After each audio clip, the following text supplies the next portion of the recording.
Sigurado akong hindi nyo alam na ang isang simpleng tindahan sa kalsada ay pwedeng magpabago ng kinabukasan ng isang pamilya. Araw-araw, pinatutunayan niya ni Mac. Nagsimula ang kuwento niya mismo dito sa tabi ng kalsada. Sa edad na 11, nawala ang mga magulang ni Mac. Hindi siya nakatapos ng pag-aaral, pero hindi siya nawala ng pag-asa. Sa halip, nagbenta siya ng sinapot, puto, at biniribid sa isang maliit na pwesto sa tabi ng kalsada.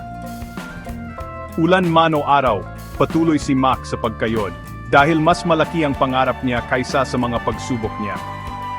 Gusto niyang makatapos ng kolehiyo ang nakababata niyang kapatid, kahit hindi siya nakatapos.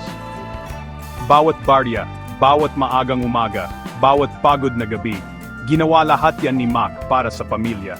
Ang kuwento niya, hindi ito tungkol sa kung anong mayroon ka, kundi kung gaano ka kasipag magtrabaho para sa mga mahal mo. Kung na-inspire ka sa kuwento ni Mac, huwag kalimutang mag-subscribe.